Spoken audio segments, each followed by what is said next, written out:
العلم واليقين والقبول والانقياد فادر ما أقول والصدق والإخلاص والمحبة وفقك الله لما أحبه. بسم الله الرحمن الرحيم. الحمد لله والصلاة والسلام على رسول الله وعلى آله وصحبه ومن اتبع هداه ثم أما بعد. Melanjutkan kembali kajian kita terhadap Hasyiah Thalathatul Usul karya Al-Allamah Al-Muhaqqiq Abdurrahman bin Muhammad bin Qasim Al-Hambali An-Najdi rahimahullahu ta'ala. Setelah kita selesai dari mempelajari tentang 3 permasalahan prinsipil dan mendasar dalam pasal yang kedua dari Muqaddimah Risalah Thalathatul Usul, kemudian penulis itu Al-Imam Muhammad bin Abdul Wahhab rahimahullah beranjak untuk memberikan penjelasan kepada kita tentang makna dari at-tauhid dan hakikat dari agama Islam. Berkata penulis rahimahullah, "I'lam arsyadakallahu li ta'atihi." Ketahuilah, semoga Allah Subhanahu wa taala memberikan hidayah dan taufik kepadamu untuk mewujudkan ketaatan kepadanya. Berkata Al-Muhaqqiq Asy-Syaikh Abdurrahman rahimahullah, arsyadakallah bermakna hadaka wa waffaqaka. Semoga Allah memberikan kepada engkau hidayah, petunjuk, dan memberikan taufik untuk menerima dan mengamalkan petunjuk tersebut. Karena terkadang seseorang itu telah diberi petunjuk, tapi subhanallah dia tidak mengambil petunjuk itu sebagai petunjuk. Dia tidak jadikan itu sebagai pijakan untuk membimbing dirinya. Dengan hidayah dan taufik, maka seseorang tadi akan dapat melaksanakan dan mengamalkan apa yang Allah Subhanahu wa taala telah anugerahkan kepada dirinya berupa hidayah. Al-Qur'an itu hidayah bagi seluruh manusia. Tidak diragukan sedikit pun. Hudan linnas. Hidayah bagi seluruh umat manusia. Tapi pada kenyataannya, secara qadari, secara waqi' takdir Allah, ternyata di sana banyak orang-orang yang tidak mampu memanfaatkan hidayah tersebut. Maka dengan hidayah dan taufik, seorang hamba akan dapat menerima hidayah tersebut dan mengaplikasikannya untuk kemaslahatan dirinya. I'lam arsyadakallah li ta'atih hadaka wa waffaqaka lima yanfa'uka fi dunyaka wa akhiratik. Jadi Allah memberikan hidayah dan memberikan taufik kepada engkau kepada segala perkara yang mendatangkan manfaat untuk dirimu, bagi kehidupan duniamu maupun kehidupan akhirat kamu. Warusydu al-istiqamah ala tariqil haqq diddul ghai. Ar-rusyd, arsyadakallah, asal usul katanya adalah ar-rusydu. Artinya keistiqomahan di atas jalan yang hak, lawan dari ketergelinciran dan penyimpangan. Ini makna dari doa yang diucapkan oleh Syekh Muhammad bin Abdul Wahhab rahimahullah. Maknanya Syekh di sini mendoakan kepada setiap orang yang mempelajari risalah beliau setelah mengetahui muqaddimah pendahuluan yang disebutkan di dalam risalah ini, 4 permasalahan, kemudian disusul dengan 3 permasalahan, kemudian diakhiri dengan doa agar Allah Subhanahu wa taala meneguhkan dan menguatkan keistiqomahan hamba tersebut, seorang talibul ilmi tersebut yang telah memahami permasalahan-permasalahan yang mendasar yang harus dipelajari dalam kehidupan seorang hamba. Ketahuilah, annal hanifiyata millata Ibrahim an ta'budallaha mukhlishan lahuddin. Al-hanifiyah, kehanifiyahan. Hanif adalah sifat karakteristik dari Nabi Ibrahim alaihi salatu wassalam. Hanifan, hanif. Karena perangai dan ciri identik dari Nabi Allah Subhanahu wa taala Ibrahim alaihi salatu wassalam itu adalah al-hanif, maka segala sikap, tindak tanduk dan gerak-gerik dari Nabi Allah Ibrahim itu berkarakter hanifiyah. Hanifiyah, kehanifan. Itulah agamanya Ibrahim. Syariatnya Nabi Ibrahim adalah kehanifiyahan, kehanifan. Apa itu hanif? Nanti kita bahas. Dan di sini dijelaskan al-hanifiyah itu, yang mana hanifiyah adalah millahnya Ibrahim, an ta'budallaha mukhlishan lahuddin. Makna dari hanifiyah dan makna dari agamanya Ibrahim adalah engkau beribadah kepada Allah di mana keadaan ibadah kamu tersebut keadaannya ikhlas, murni, bersih, tidak terkotori sedikit pun oleh noda kesyirikan.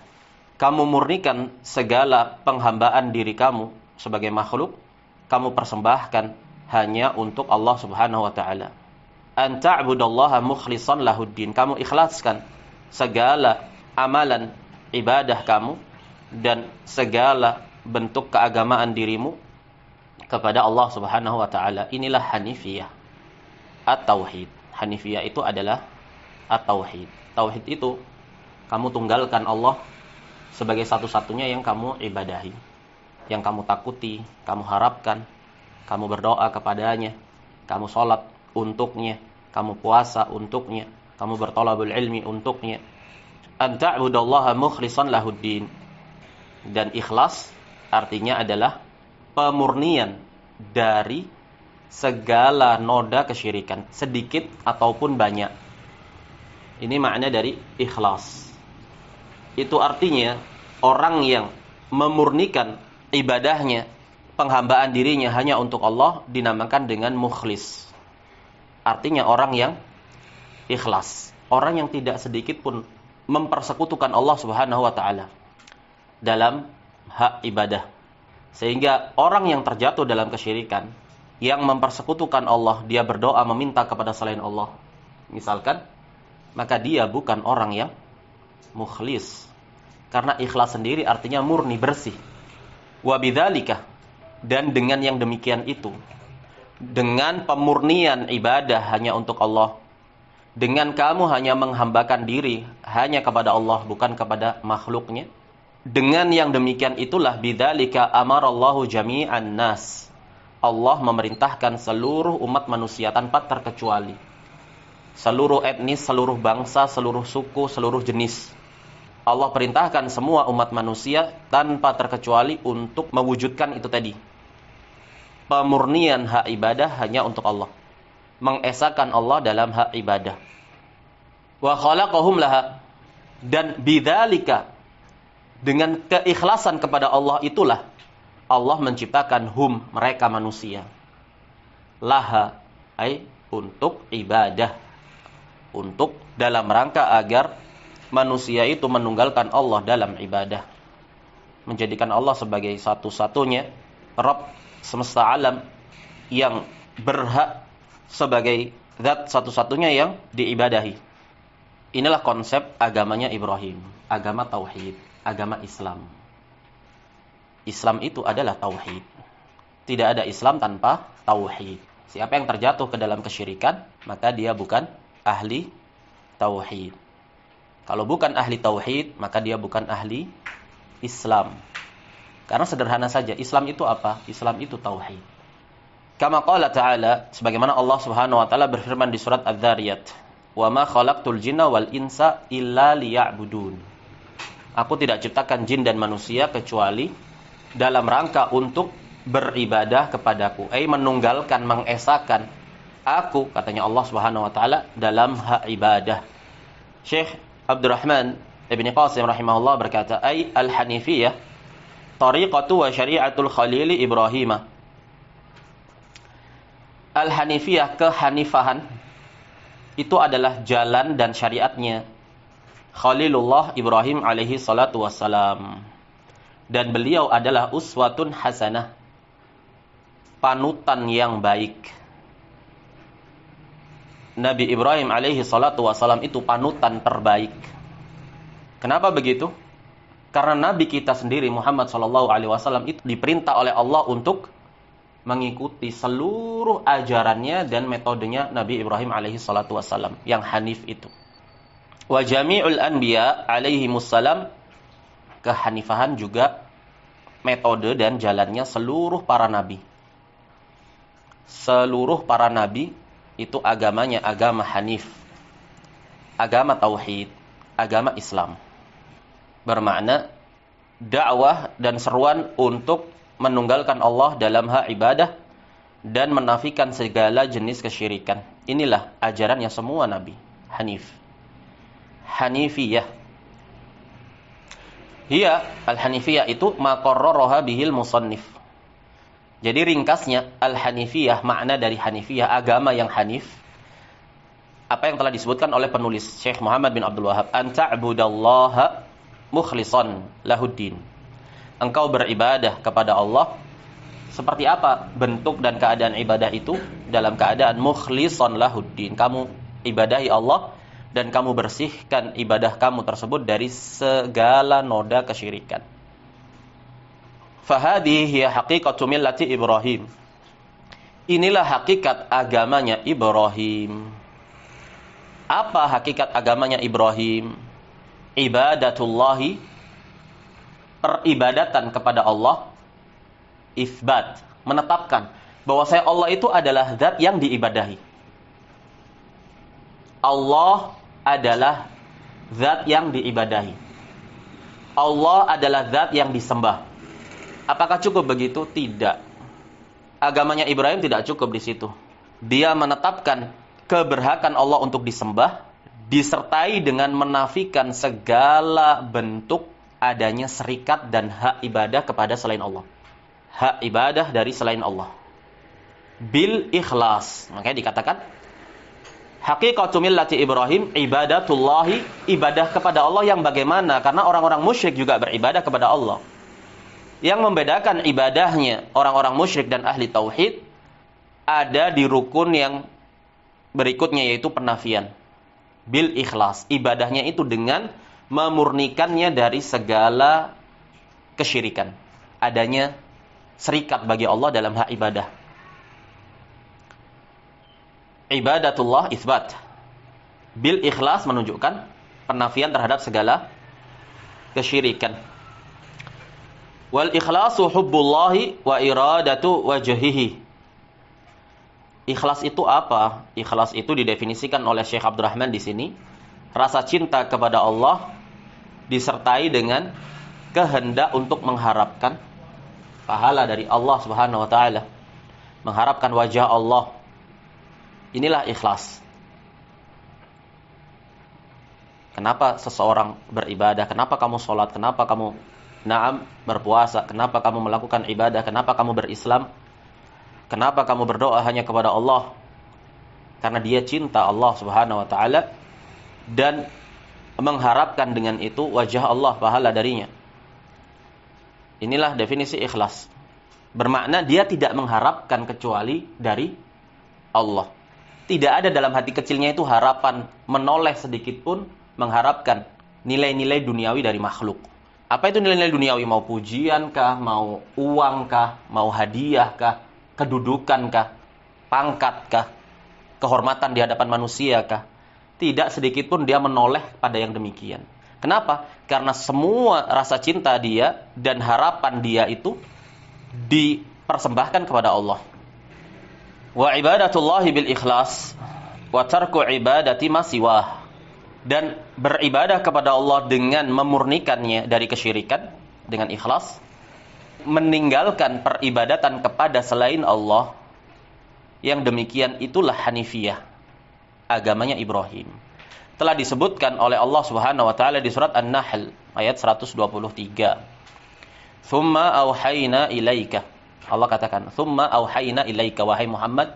Kemudian kami wahyukan kepada engkau wahai Muhammad, kata Allah Subhanahu wa taala. Apa yang diwahyukan Allah? Anittabi' millata Ibrahim hanifa. Wahai Muhammad, ittiba'lah kamu kepada milahnya Ibrahim, kepada agamanya Ibrahim. Milah mufrad, mudhaf, jatuh setelahnya mudhafun ilaihi.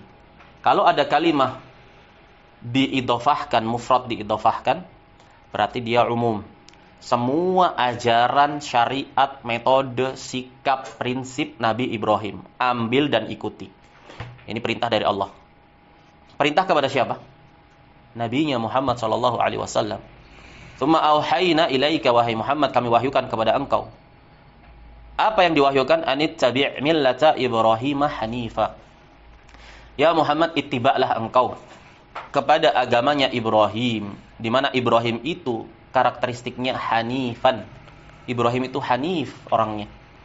Wa ma kana minal musyrikin, dan tidaklah Ibrahim termasuk dari orang-orang musyrik. Dan tidaklah Ibrahim termasuk dari orang-orang musyrik.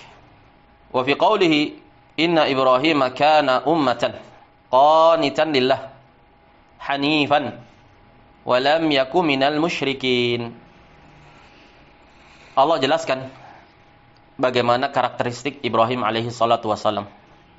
Sosok yang menjadi acuan barometer kalau antum ingin lihat wujud ahli tauhid itu seperti apa. Yang benar-benar merealisasikan tauhid kepada Allah Subhanahu wa taala ada pada diri Ibrahim alaihi salatu wasalam. Inna Ibrahim, sesungguhnya Ibrahim itu kana ummah, dahulu adalah seorang imam, panutan. Walaupun beliau seorang diri. Di tengah-tengah kaum yang mayoritasnya adalah orang-orang musyrik. Tapi bersamaan dengan itu, bersendiriannya Ibrahim teranggap sebagai imam. Kenapa imam? Karena dia sosok yang harus dipanuti padanya. Namanya imam itu dipanuti, diikuti. Ibrahim dahulu itu imam yang dipanuti dalam hal sikapnya dalam menghambakan diri kepada sang penciptanya. Inna Ibrahim kana ummah. Seperti apa sifat yang lainnya? Qanitan lillah. Qanitan, tunduk menghamba. Tunduk menghambakan dirinya lillah, hanya kepada Allah, bukan kepada yang selainnya. Karakteristik yang lainnya, sifat yang berikutnya hanifan. Dan Ibrahim itu hanif.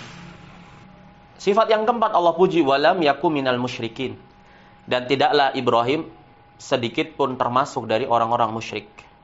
Musyrik isim fa'il dari asyraka, yaitu man fa'ala asyirka. Man fa'ala syirka yusamma musyrikan. Siapa yang melakukan kesyirikan dinamakan dengan musyrik. Bermakna berarti Ibrahim tidak sedikit pun melakukan kesyirikan. Inilah agamanya Ibrahim, agama yang bersih dari kontaminasi kesyirikan. Sampai di sini kita tahu bahwasanya kalau begitu konsep tauhid yang dibawa oleh Nabi Ibrahim alaihi salatu wassalam, yang mana Nabi kita Muhammad sallallahu alaihi wasallam diperintahkan oleh Allah untuk mengikuti Ibrahim, itu adalah pengesaan Allah dalam ibadah dan memurnikannya dari segala noda kesyirikan.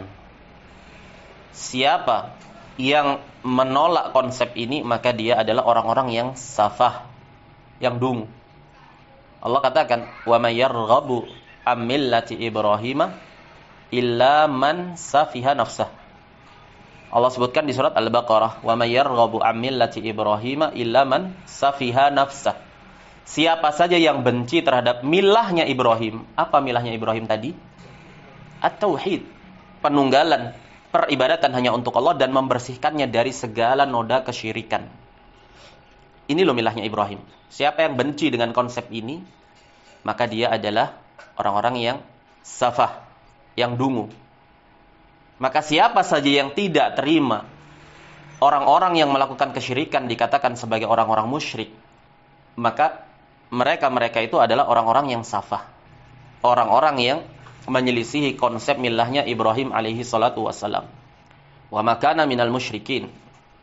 Tidaklah Nabi Ibrahim termasuk orang-orang yang musyrik, orang-orang yang melegalkan kesyirikan.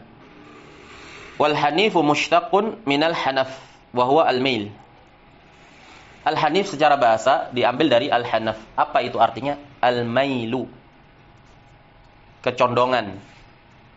Fal hanifu al-mailu 'ani syirki qasdan ila tauhid. Jadi secara spesifik makna hanif itu karakteristik atau sikap perangai pada diri seseorang di mana dia itu selalu hatinya itu gelisah, gusar, tidak senang, sempit terhadap segala kesyirikan.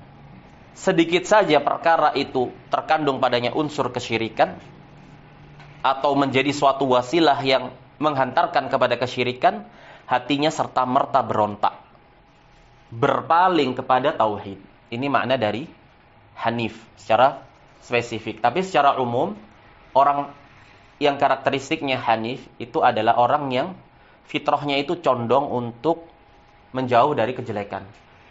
Kejelekan bersifat umum, hal-hal yang kurang bagus itu hatinya itu enggak nyaman. Perkara apa saja yang kurang bagus, hatinya selalu berontak, memilih perkara yang lainnya. Ini karakteristik hanif. Lebih spesifik lagi, secara khusus dia bermakna kecondongan hati untuk senantiasa berpaling dari kesyirikan menuju kepada tauhid. Makanya Nabi Ibrahim alaihi salatu wassalam gelisah. Beliau melihat, kenapa kaumku seperti ini? Gelisah beliau, hati beliau itu berontak. Kenapa? Karena ada karakteristik Hanif tadi. Apa-apaan ini kaumku ini? Hatinya gusar, gelisah. Melihat kesyirikan itu tidak terima dia. Sempit dadanya. Inilah karakteristik Hanif. Wal hanifu al-mustaqim. Jadi seseorang yang hanif, seseorang yang berada di dalam keistiqomahan. Al-mustamsiku bil Islam. Al-hanif itu adalah orang yang berpegang teguh. Bukan dikatakan al-masiku bil Islam, orang yang memegang Islam, menganut Islam, tidak. Tapi dikatakan al-mustamsik, orang yang benar-benar berpegang teguh dengan Islam. Apa itu al-Islam? Al-Islam adalah at-tauhid. Nah, Islam itu adalah at-tauhid. Secara i'tiqad, keyakinan di dalam hati bahwa saya tidak ada yang berhak disembah kecuali Allah. Itu harus diyakini di dalam hati. Keyakinan itu timbulnya atas dasar ilmu. Kamu tahu bahwasanya di sana hanya Allah yang berhak untuk disembah. Allah satu-satunya yang menciptakan alam semesta ini. Kalau begitu Allah juga satu-satunya yang berhak untuk diibadahi dan disembah. Karena kita tahu yang demikian, kita sadar sepenuhnya, maka kita yakini di dalam hati. Tidak boleh ada yang disembah kecuali Allah. Diyakini. Cukup dengan diyakini? Tidak. Islam menuntut untuk kamu ucapkan syahadat. Asyhadu an la ilaha illallah. Wa asyhadu anna Muhammadan Rasulullah. Diucapkan dengan syahadat. Apakah cukup di situ? Tidak. Butuh untuk kamu amalkan syahadat itu. Syahadat itu bukan hanya di bibir saja manis. Dia menuntut untuk kamu amalkan. Apa syahadat tadi? Tidak ada yang berhak untuk disembah kecuali Allah. Kan dia saksikan tuh. Dia yakini dalam hati, dia ucapkan dengan lisannya, dengan mulutnya. La ilaha illallah, tidak ada yang berhak disembah kecuali Allah. Yang diucapkan ini kan harus diamalkan. Apa pengamalannya? Pengamalannya jangan kamu ibadah kecuali kepada Allah. Ketika kemudian seseorang itu beribadah kepada selain Allah, dia berdoa kepada kuburan, kepada pusaka, kepada keris, kepada jimat, kepada pohon, kepada batu, kepada orang-orang soleh yang sudah mati maupun yang masih hidup. Apakah dikatakan dia telah mengamalkan tidak ada yang berhak disembah kecuali Allah dalam keadaan dia menyembah selain Allah? Berarti apa yang dia ucapkan dengan lisannya, dia batalkan dengan amalan perbuatannya dia. Jadi konsep Islam tiga ini harus berjalan beriringan. Diyakini, keyakinan yang dibangun di atas ilmu. Ilmu apa? Ilmu tentang apa? Ilmu bahwa Allah itu satu-satunya yang berhak disembah. Tidak boleh selain Allah disembah.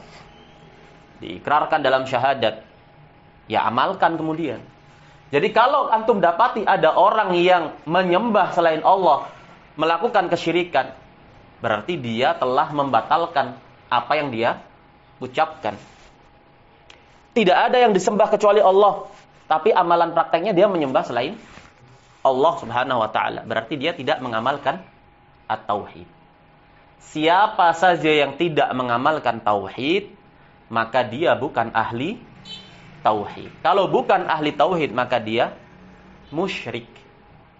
Nah, jadi konsep Islam di sisi ahli sunnah wal jamaah itu ini. Kamu yakini, kamu syahadatkan, kamu amalkan. Al-mustamsiku bil Islam ini lul hanif. Al-hanif itu yang berpegang teguh dengan Islam itu tadi. Tauhid. Secara keyakinan, secara ikrar dengan lisan, secara pengamalan. Harus ada pengamalan. Al-muqbilu ala Allah. Al-hanif itu al-muqbil ala Allah. Dia selalu menerima, menyambut. Jalan Allah itu selalu dia sambut. Seruan Allah Subhanahu wa taala, lapang dadanya untuk menyambut. Al-mu'rid an kulli ma siwah. Berpaling, tidak menoleh sedikit pun kepada selain Allah. Dia muamalah semuanya itu lillah. Wa kullu man kana ala dini Ibrahim alaihi salam. Dan siapa saja yang prinsip dan konsepnya sama dengan apa yang Nabi Ibrahim di atasnya, berupa kehanifahan itu tadi, kehanifan, dialah al-hanif, hunafa. Wa ma umiru illa liya'budullaha mukhlishina lahuddin hunafa. Tidaklah mereka itu diperintahkan semua manusia itu kecuali agar kalian itu hanif. Hanif, memurnikan tauhid hanya untuk Allah. Menafikan segala kesyirikan. Maka siapa saja yang terjatuh dalam kesyirikan, dia tidak berada di atas agamanya Ibrahim.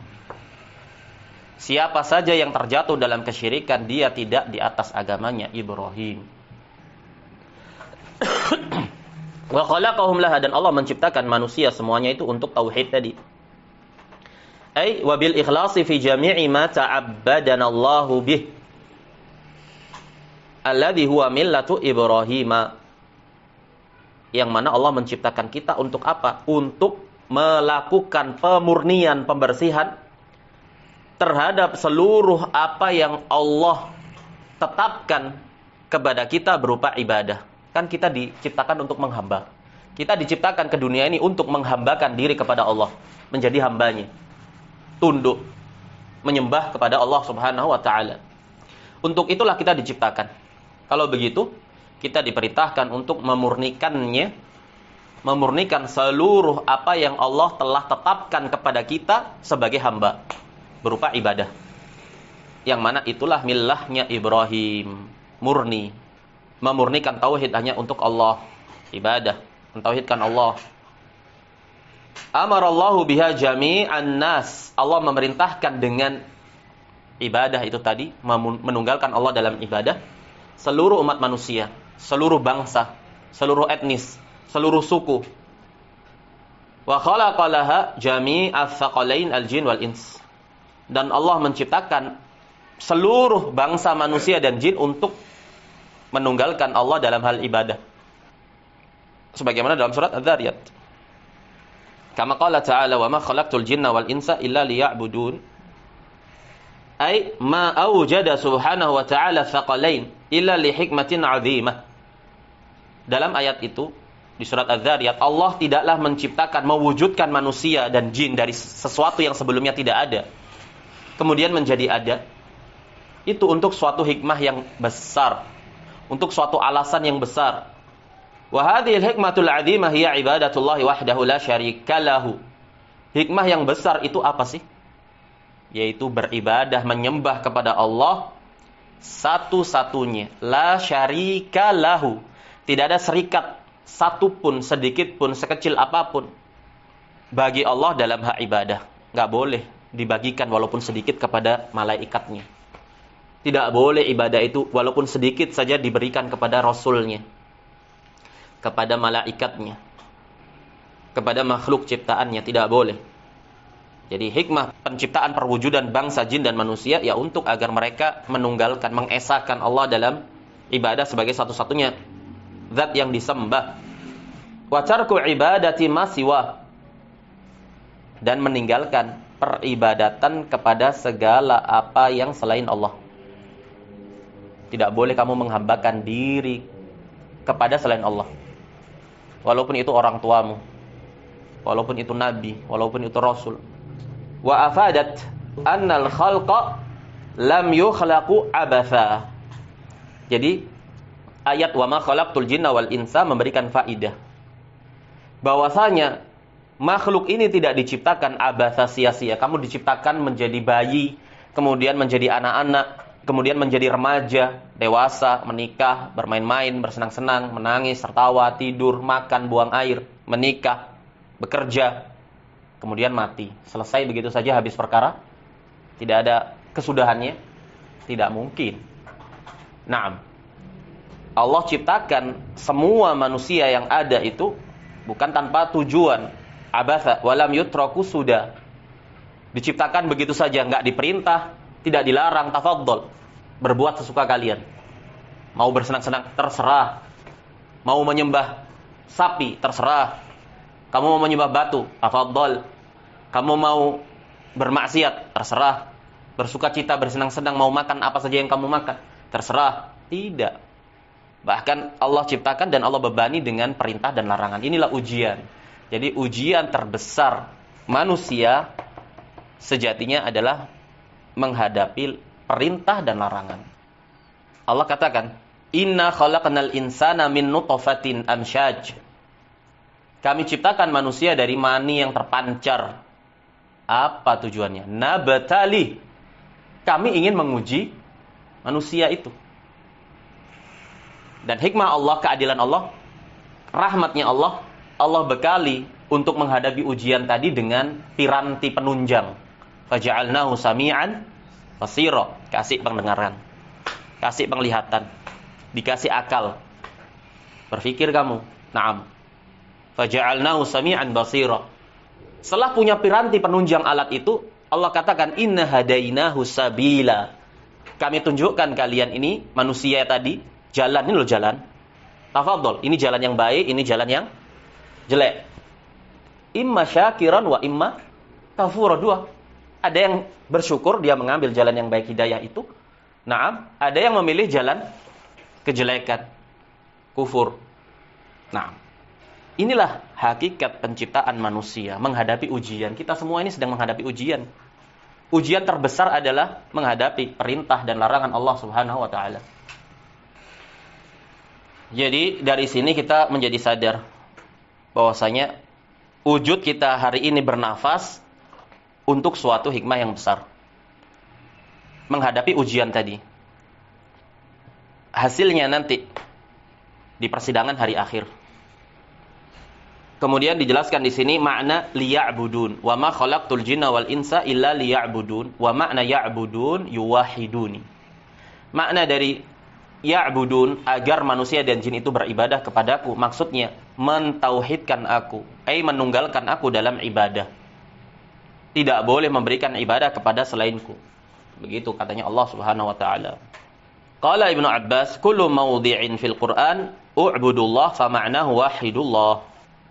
Ibnu Abbas menjelaskan faidah. Kalau antum baca Al-Qur'an, antum dapati ada kalimat u'budullah wa'budu rabbakum. Pokoknya ada kalimat ibadah, u'budu atau ibadah. Naam. Falya'budu rabb hadzal bait. Pokoknya ada kalimat ibadah di dalam Al-Qur'an, itu selalu artinya tunggalkan Allah dalam ibadah itu.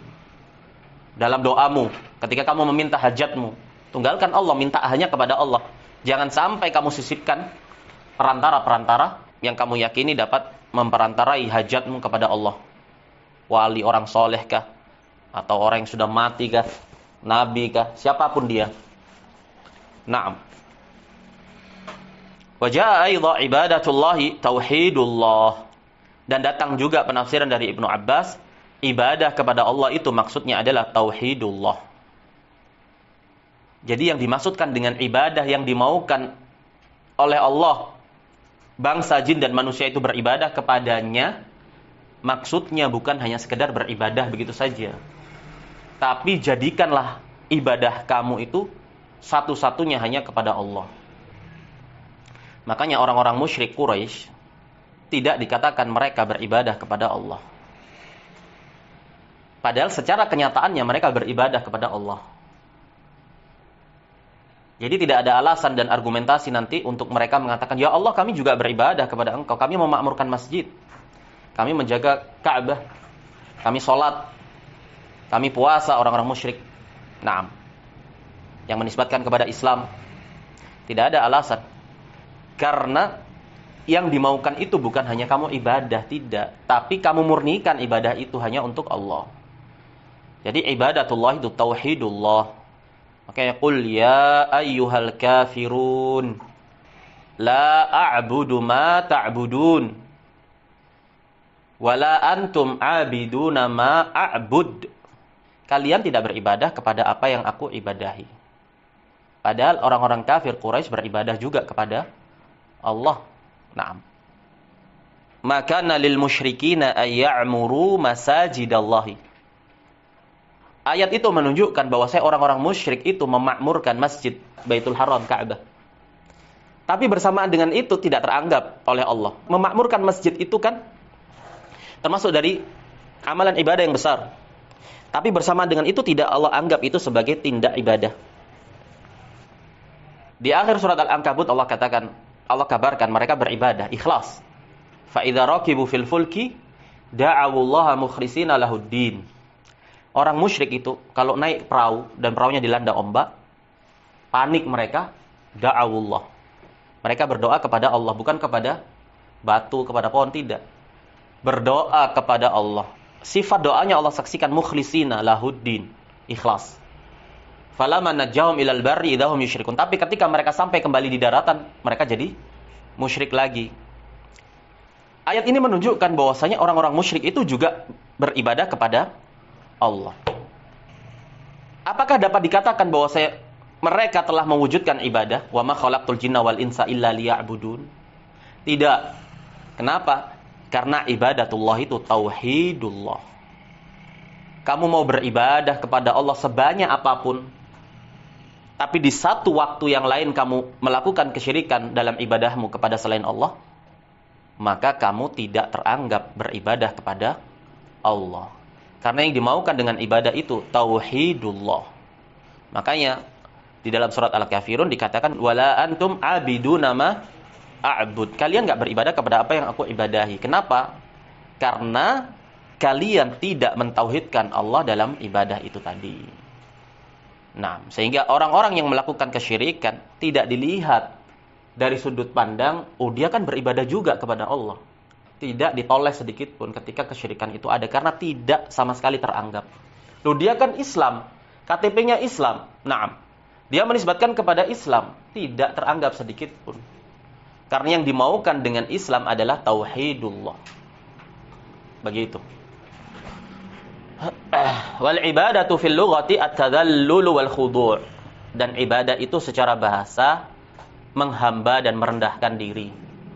Menghamba, kecil hatinya di hadapan sang penguasa alam semesta ini, merasa kecil, tunduk dan menghamba. Min qaulihim tariqun mu'abbadu. Tariqun mu'abbadun. Jalan yang menghamba. Kenapa kok jalan itu dinamakan menghamba? Karena banyaknya jalan itu diinjak. Orang kalau buka jalan yang tadinya hutan akan ditimbun sama apa? Tanah yang bercampur dengan batu kan? Nah, untuk agar kokoh itu diapakan? Dipadatkan. Nah, semakin dia sering diinjak, dipadatkan, akan menjadi semakin kokoh. Nah, dikatakan thariqun mu'abbadun apabila jalan itu terlalu banyak diinjak, dilalui oleh orang. Mudhallal, artinya tunduk. Sehingga jalan itu mudah untuk ditundukkan, dilalui. Takluk. Naam. Qad wati'athul aqdam. Maksudnya mudhallal, jalan yang menghamba adalah jalan yang telah banyak diinjak kaki. Itu secara bahasa. Jadi makna ibadah adalah penghambaan diri dan ketundukan, kerendahan diri. Wa summiyat wadha'ifu syar'i 'alal mukallifina ibadatin li'annahum yaf'alunaha lillahi khadi'ina dzalina. Dinamakan seluruh kegiatan-kegiatan syariat yang dibebankan kepada para mukallaf, ibadah kita ini, salatnya, puasa, haji, tauhid, ini semua adalah wadhifah. Pekerjaan kita semua. Naam, pekerjaan syariat yang harus kita tunaikan, tugas-tugas syariat yang harus kita tunaikan. Dinamakan itu semua dengan ibadah. Kenapa? Karena orang yang melakukannya itu lillah khadi'ina dzalin. Ketika antum salat, ketika antum puasa, naam, antum melakukan itu khadi'ina dzalin, tunduk, menghamba kepada Allah Subhanahu wa taala. Makanya dinamakan dengan ibadah salatnya kita. Rasa takutnya kita, harapannya kita, naam. Itu semua ibadah. Wa ya'ti ta'rifuha fi syara', dan datang definisi dari ibadah itu dalam syariat. Wa a'dhamu ma amara Allah bihi at-tauhid. Kemudian Syekh Muhammad bin Abdul Wahab menegaskan di sini, sebesar-besar perkara yang Allah memerintahkan dengannya adalah at-tauhid. Jadi perintah terbesar itu adalah tauhid.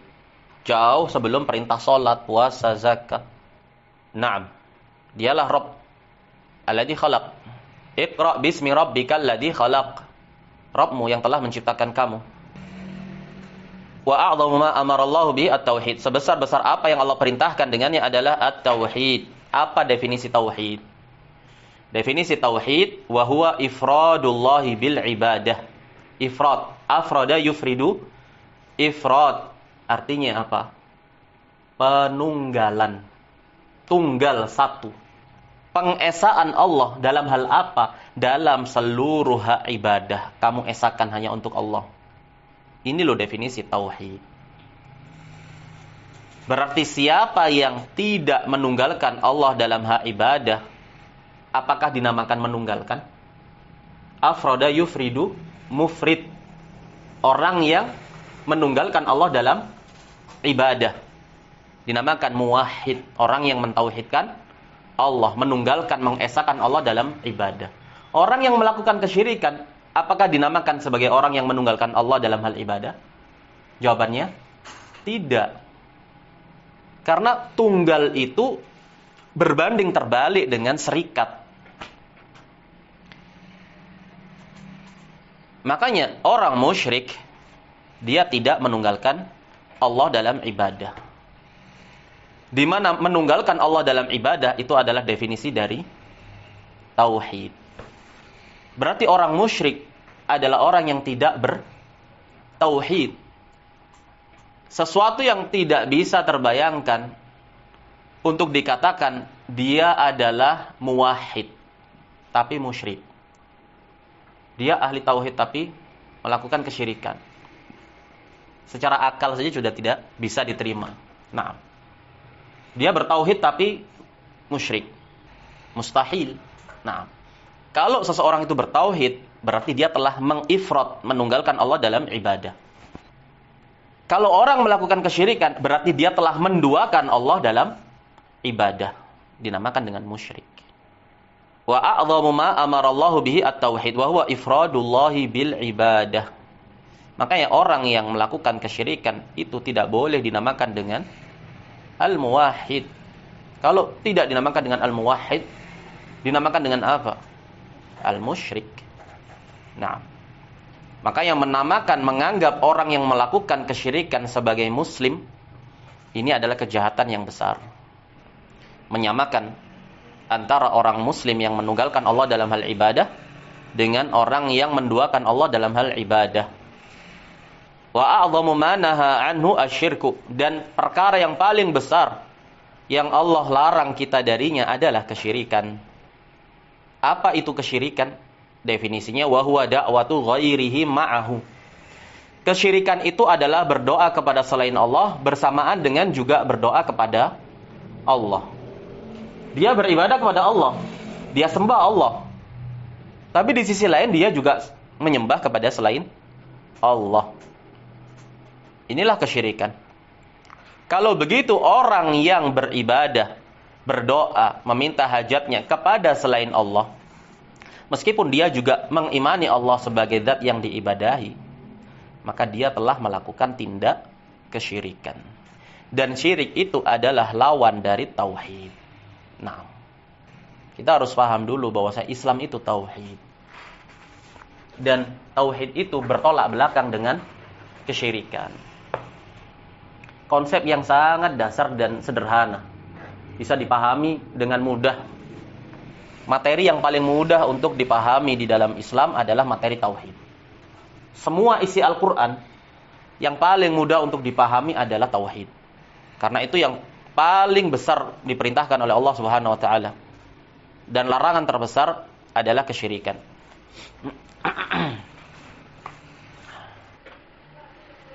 Kemudian Syekh Abdurrahman bin Qasim dalam catatan kaki yang pertama nomor 1.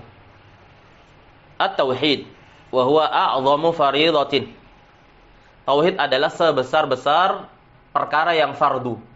Faradahallahu 'alal ibadi.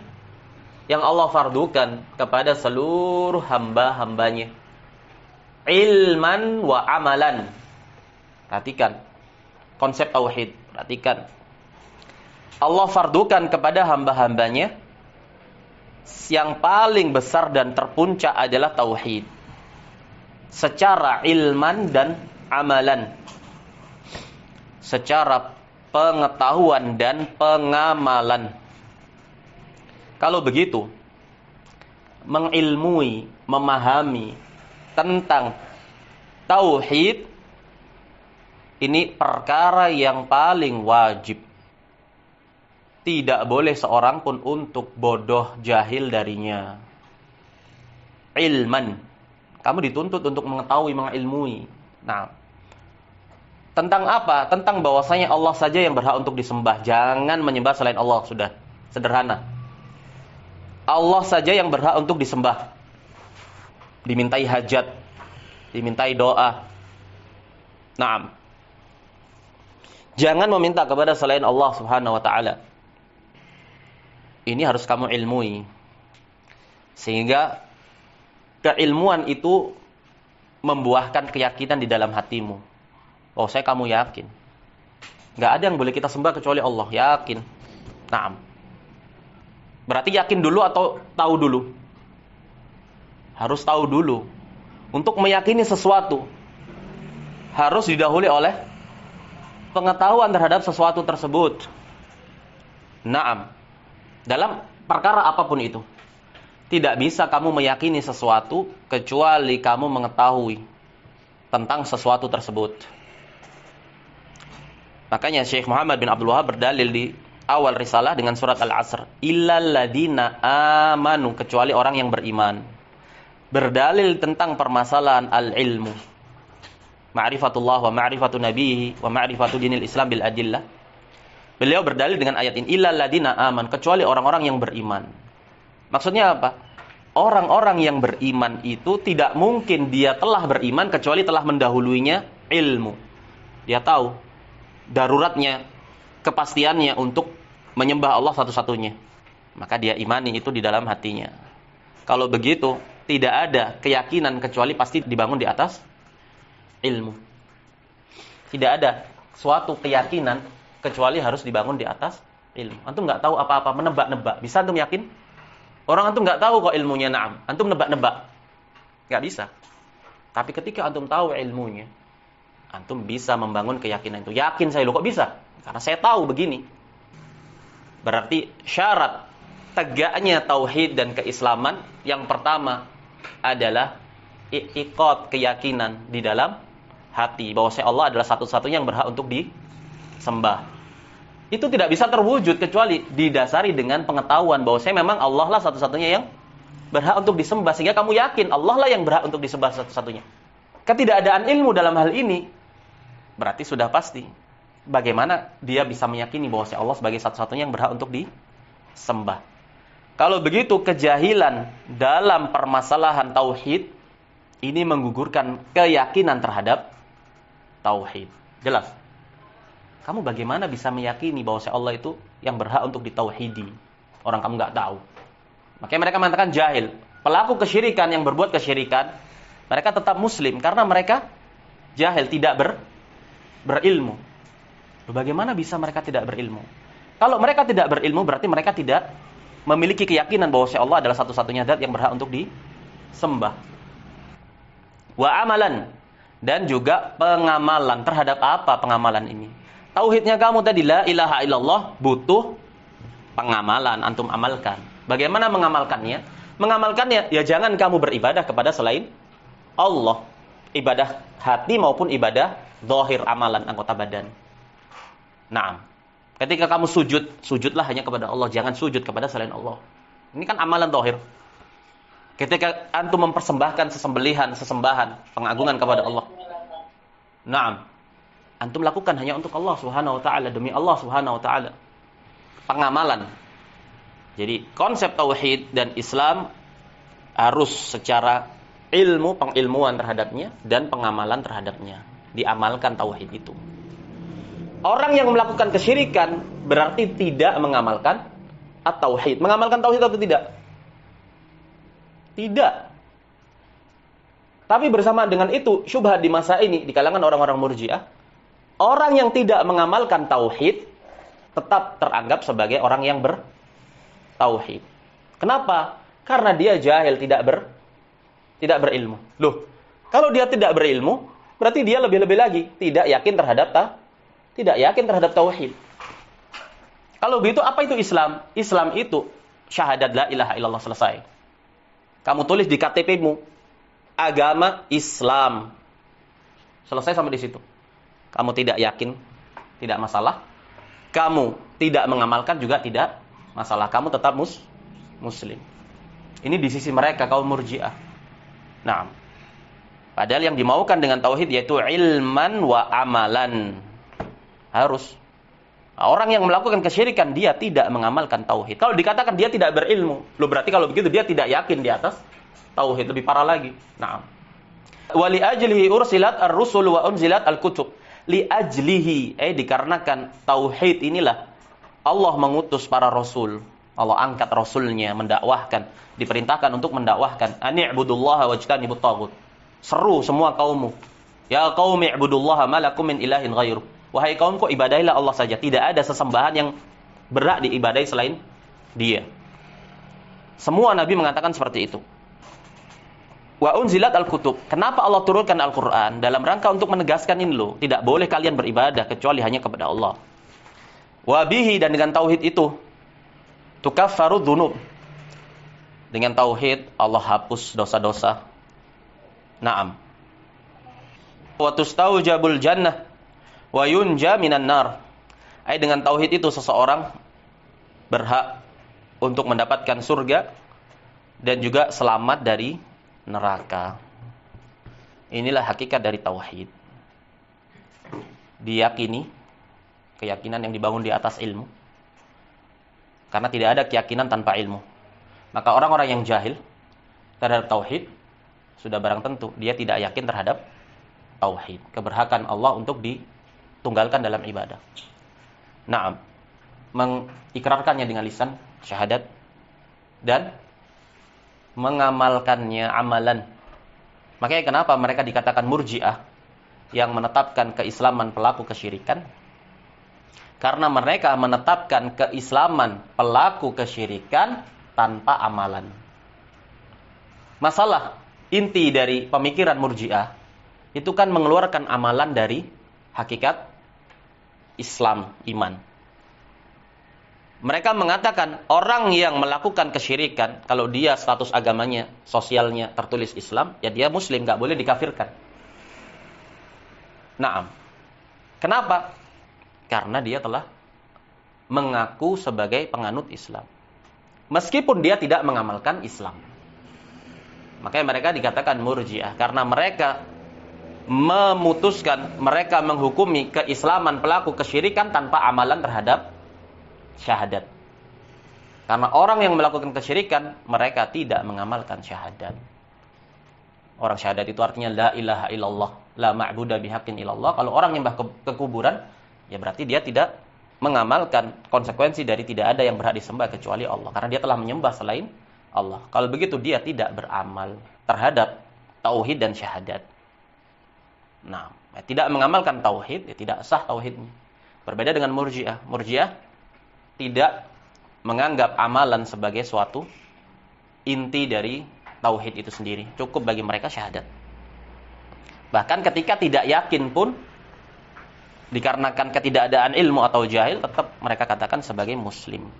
Inilah perbedaan mendasar antara akidah ahli sunnah dan akidah Murji'ah. Baik, kita cukupkan sampai di sini. Wassallallahu wasallam ala nabiyyina Muhammad wa ala alihi wa sahbihi ajma'in.